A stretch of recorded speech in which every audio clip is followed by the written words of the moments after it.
Baik Bapak Ibu, rekan-rekan, saudara-saudari rahimani wa rahimakumullah. Kita akan bahas pertama adalah makam baqi. Makam baqi. Rasulullah Shallallahu Alaihi Wasallam dalam sebuah hadis, beliau mengatakan dari Abu Rafi' radhiyallahu anhu bahwa Abu Rafi' mengatakan kana Rasulullah sallallahu alaihi wasallam yartadu li ashabihi. Rasulullah SAW meminta kepada para sahabatnya untuk membuat sebuah makam.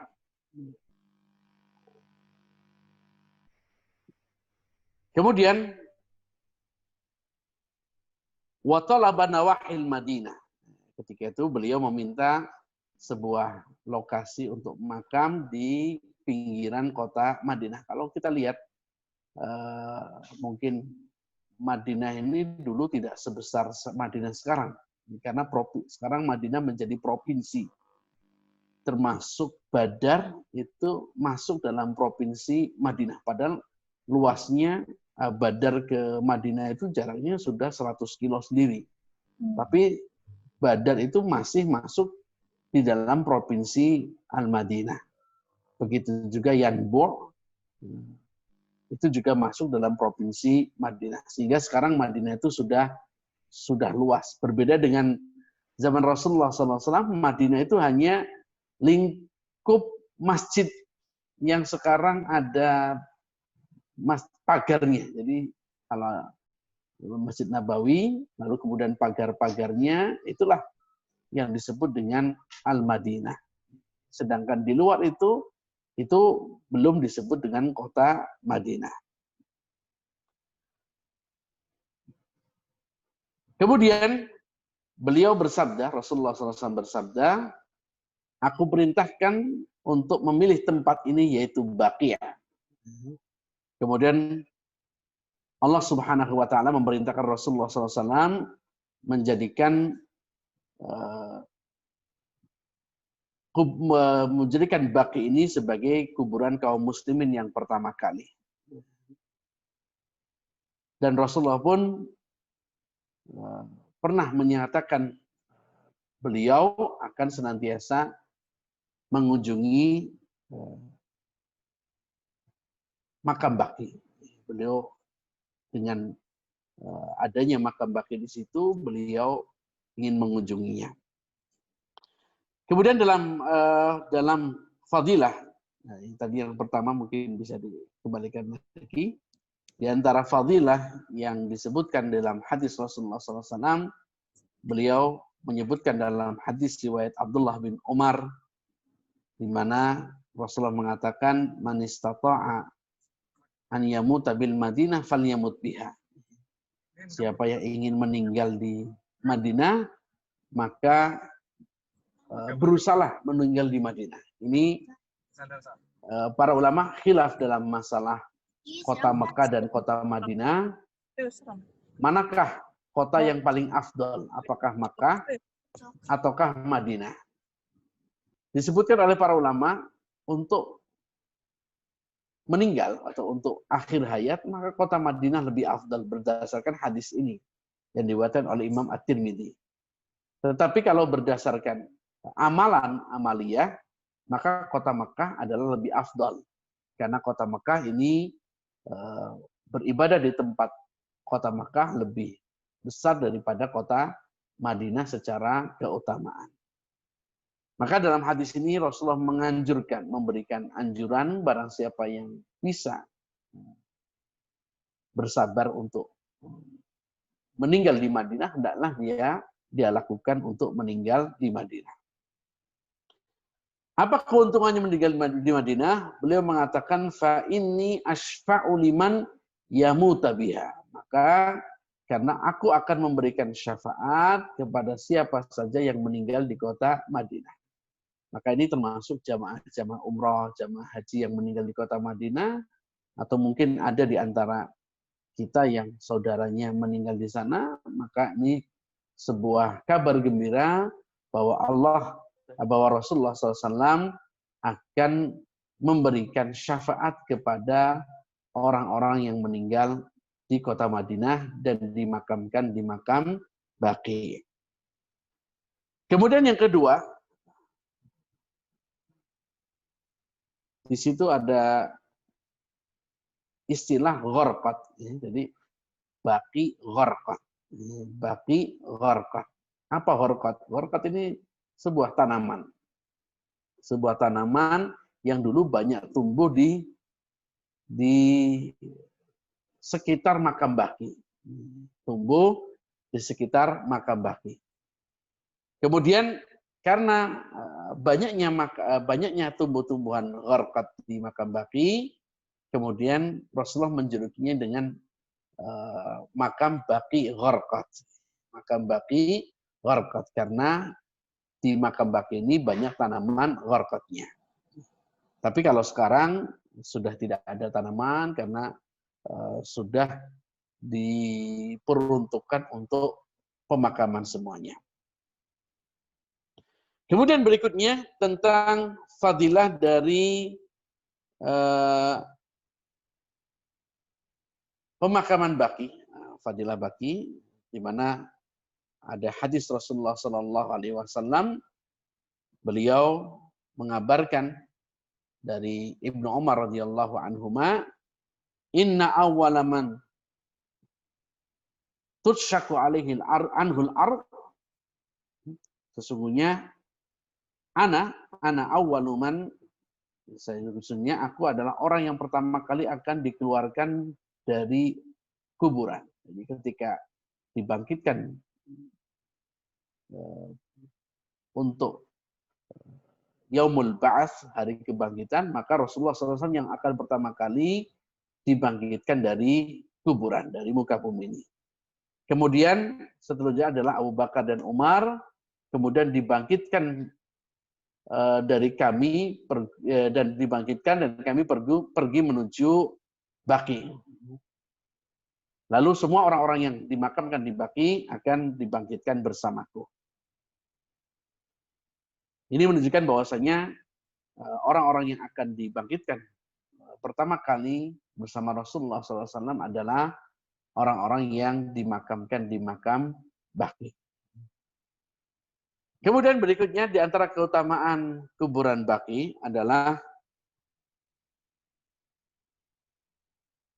hadis Ummu Qais. Hadis Ummu Qais di mana Rasulullah SAW mengatakan, wahai Ummu Qais, yub'atsu min hadhil maqbarah, akan dibangkitkan dari pemakaman Baqi ini 70.000 orang yang akan masuk surga tanpa hisab. Jadi ini luar biasa. Orang-orang yang dimakamkan Baqi akan dipilih oleh Allah Subhanahu wa taala, mereka akan dibangkitkan tanpa hisab. Tiba-tiba ada seorang yang berkata dan mengatakan, berdiri dan berkata, apakah aku termasuk kelompok tersebut? Rasul mengatakan, ya, engkau termasuk orang yang akan dibangkitkan di makam Baqi dan tidak akan dihisab oleh Allah Subhanahu wa taala. Kemudian di antara doa yang diajarkan oleh Rasulullah sallallahu alaihi wasallam, Rasulullah sallallahu alaihi wasallam ketika beliau mengunjungi makam Baqi, beliau ada doa yang pernah diucapkan beliau adalah assalamualaikum dara qaumil mu'minin. Salam sejahtera untuk kalian tempat orang-orang yang beriman. Wa inna insyaallah bikum lahikun, dan insyaallah kami pun akan menyusul kalian. Artinya kita ini sekarang ini menunggu giliran mati. Karena tidak ada orang yang akan hidup terus. Wa ghadan murahhalu, dan kami pun besok akan pergi ke sana. Allahumma ighfir li ahlil Baqi warqat. Ya Allah, ampunilah bagi orang-orang yang dimakamkan di Baqi warqat. Inilah Bapak Ibu yang muliakan, eh, makam Baqi adalah makam yang paling besar di kota Madinah. Meskipun di kota Madinah ada makam-makam yang lain, tidak hanya satu. Contohnya makam Uhud, tapi ini khusus bagi syuhada Uhud. Kemudian juga ada makam yang di dekat Quba, itu juga pemakaman. Tetapi yang paling luas itu adalah pemakaman Baqi. Mungkin bisa dilihatkan gambar-gambarnya dari makam Baqi. Lokasinya persis di samping Masjid Nabawi. Mudah-mudahan nanti yang hadir di sini. Nah, ini untuk bagian makam Baqi yang bagian ini ada orang yang sedang menggali, itu rata-rata adalah perluasan. Dan ini untuk para jamaah haji atau jamaah umroh. Jadi ataupun masyarakat Madinah. Tapi kalau Baqi yang berada di depan itu rata-rata adalah kuburan-kuburan para sahabat. Dan sahabat yang pertama kali dimakamkan di Baqi adalah Utsman bin Maz'un. Ini kuburan yang sahabat yang pertama kali dimakamkan di Baqi. Jadi Utsman bin Maz'un ini sahabat yang pertama kali dimakamkan di pemakaman Baqi. Dan itu Utsman bin Maz'un ini dari kelompok Muhajirin.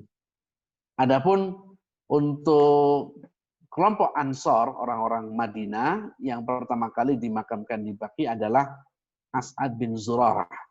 As'ad bin Zurarah radhiyallahu anhu, itu dari kaum Ansor yang dimakamkan di pemakaman Baqi.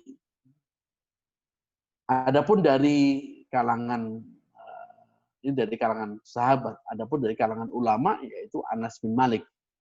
Ya, Malik bin Anas. Anas bin Anas merupakan ulama dari kalangan ulama yang dimakamkan di pemakaman Baqi. Karena Malik bin Anas merupakan Imam Darul Hijrah. Imam Darul Hijrah. Jadi Bapak Ibu yang muliakan, kalau kita lihat bahwasannya makam Baqi ini pemakamannya unik dan ini tidak sama dengan yang ada di Indonesia.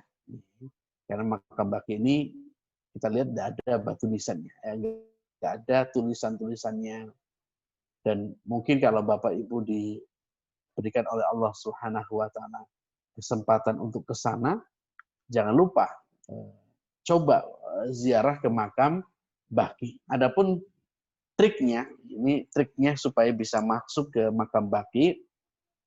Sebenarnya Baqi ini buka jam habis subuh sampai jam 9 pagi. Ya buka. Hanya saja Bapak Ibu, kalau mau melihat, kita mau lihat bagaimana pemakaman yang islami,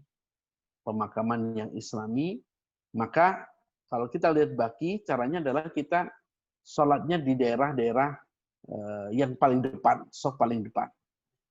Nanti begitu selesai sholat, itu biasanya ada sholat jenazah. Ada sholat jenazah. Kalau ibu-ibu dari belakang, ya langsung aja. Mungkin kalau ibu-ibu mungkin sholatnya ya di halaman. Setelah itu langsung aja ke arah depan. Nanti orang-orang pada gotong jenazah. Gotong jenazah. Nah, kita ikut saja di belakangnya. Dengan gotong jenazah, nanti kita bisa masuk dan melihat langsung bagaimana cara penguburannya. Dan ini berlaku bukan hanya untuk orang biasa saja, semua. Bahkan kemarin raja-raja yang raja-raja Saudi seperti Malik Fahad dan lain sebagainya, ketika dimakamkan di Riyadh itu sama, beliau-beliau juga dimakamkannya persis seperti ini. Tidak ada yang namanya tulisan-tulisan di batu nisan. Kenapa? Ini kuburan ini hanya sifatnya simbol saja. Karena yang terpenting adalah ruh kita. Ruh kita yang nanti akan bertanggung jawab di hadapan Allah Subhanahu wa taala.